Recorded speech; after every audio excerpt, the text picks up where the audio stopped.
Hi, I'm Bert Kinister, and I'm going to help you solve one of the biggest problems in your game. Have you reached a plateau and you just don't seem to be able to get any better? You control the cue ball rather well, you seem to get on the right lines, but you're just not getting any better. You're not winning all the ball games that you think you ought to. Well, the same thing has happened to several of my students. And what I've found is that as their position got better, their ability to make shots decreased. So I've isolated the shots that come up game after game after game that you've always got to be able to make. I put them in a workout form and I brought them to your level. What I found with this is that those people who do this workout bring themselves up to another notch. If you remember Ed Vogler, he's been on several of my videotapes. He reached a plateau last year and we just couldn't get him any better. And it was his missing, continually he would miss what are simple shots. We put him on this Shotmakers workout regimen, and in the last 6 weeks, he's been thrown out of a pool room for winning a tournament 4 times in a row. I mean, it's really brought him over the edge. You can't, as you get better with the position play, forget the shot making. If you give me 6 to 8 weeks with this, it takes about an hour a day, and it's fun. It's fun. You'll hone these shots back into your mind so that you can use them all the time. This really has helped people that are stalled get their game in gear. Hi, I'm Bert Kinister, and this is the Shotmakers workout. Just like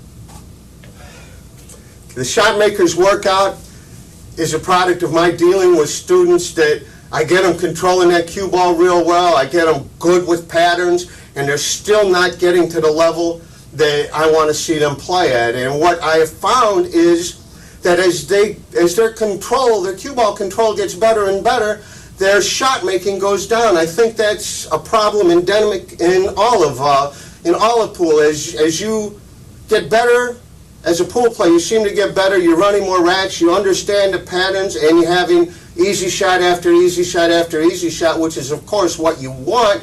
When you come to the more difficult shots that you should be, depending at your level, if you're a C player, you should be 50% on every one of these shots, 50, 60%. B player should be 60 to 80%, and an A player should be just about 100% on all of these shots. I determined that these were the shots that I had to put together after almost 18 months of watching what shots players miss. They stay in line, they stay in line, they stay in line, and then they get a little bit out of line, or they get a little bit of distance between them and the object ball, and they're apt to miss a shot like this or very similar to this, which is something they should never do to play at whatever level they're playing at. So after a lot of study, I put together these shots, and I'm putting together in a workout form. Now, if you're a C player, you should expect to make these balls, or force yourself to make these balls 5 and 6 times in a row before you go on to the next shot, to keep your shot making skills home to a good C level. There's a lot of people out there that think a C player is not a good player. C player can play a little bit. I rank a C player as somebody who can break the balls, give themselves ball in hand, and run out 4 or 5 out of 10 racks. That's a pretty good player. A B player should be able to make these balls 6 to 8 times in a row. You don't just make it till you make it 6 times. You've got to be able to make it in a row. Tension builds on the last one. If you shoot 5 in and you're going for 6 and you miss number 6, you got to go back in and do the whole 6 over. It hones your attention. It hones your attention span. It hones your focus. It really gets you playing the way you should be. The people that I've put on this regimen have gone ahead on and really played at their level, at the level that I expect them to play. My friend Ed Vogler, he was stalled, and we put him on this regimen last year, and he's won 4 tournaments in a row in one pool room, and they've asked him not to come back. And now he's found another pool room. He's won a couple of tournaments there, and this was it.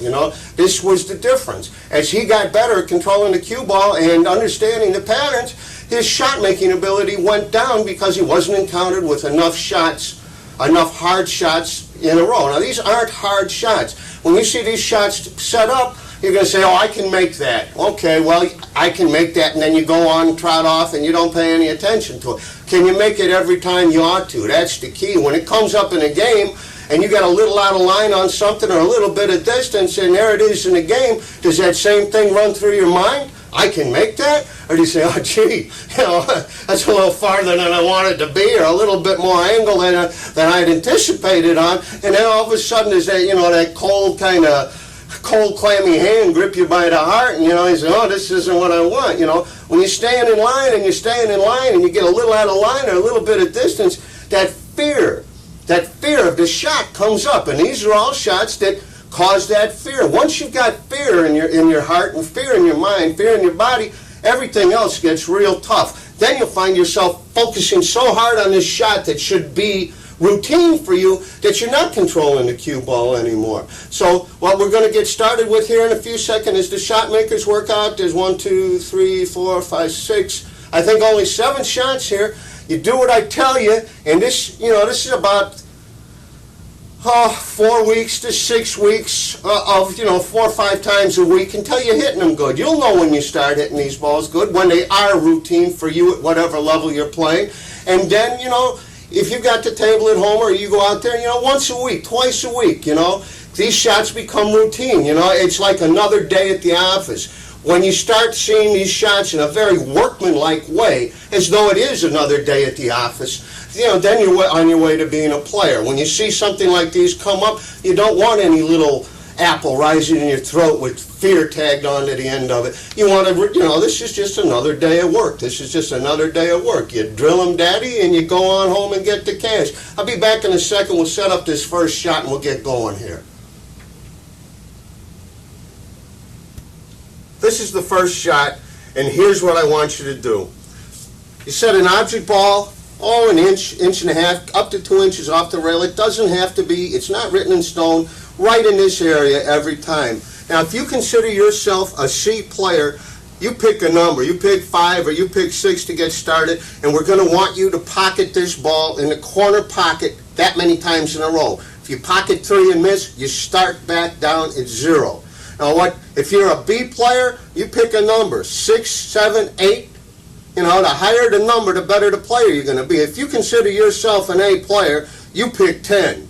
Because you've got to be able to pocket this ball in that pocket 10 times in a row. Now, the thing I want you to do for me now, if you've got a pool table at home, just humor me with this. Go set this shot up before we talk about it anymore. Shoot it 2 or 3 times, and then come back and I'm going to talk about it a little bit more. Just go shoot it 2 or 3 times and come back to the table and see if I didn't predict what you did wrong when you missed it. Just go do that for me, and then I'll see you in a few seconds. Okay, I'm going to tell you what you did wrong. How many of you, now be honest with me, those of you that did, I know there's guys that didn't go do it, but those of you that did go shoot this shot, tell me, let me see, I'm going to tell you when you missed this ball where you hit the rail. You hit this rail, right about there, right about where this chalk is. How do I know that? Because that's the sucker side of this shot. What happened? You probably hit this ball exactly where you wanted to. This is one of the major things that makes people quit this game. They hit ball after ball after ball exactly where they think they want to, and the balls don't go in the hole, and they say to themselves, well, I think I'm in the right where I want to, and the balls aren't falling. Maybe there's something wrong with me, and I quit, and there's nothing wrong with you. Here's what's going on. I know I've talked about it before, but if you hit this rail right where I said you did, then, you have to have this tape. Your brain, as a human being, when it aims at something, wants a solid point to aim at. So you aim at the dead center back of the pocket. This is the dead center back of the pocket. If you take this ball and you aim it at the dead center back of the pocket, your brain says, I'm going to hit the back of that pocket. I'm going to hit that ball where it's got to go. The line from the back of that pocket to this ball crosses the rail right here. Everybody that's aiming at the dead center back of that pocket hit the rail right here. Now, if you're hitting the rail right here, that means you have the ability to hit this ball where you want to. Your brain just doesn't realize that the opening is over here. You're not aiming at the back of a pocket. You're aiming at a hole in space, at an opening. You need to aim this ball over here. I was just in Texas with a woman named Carla, and she set this shot up.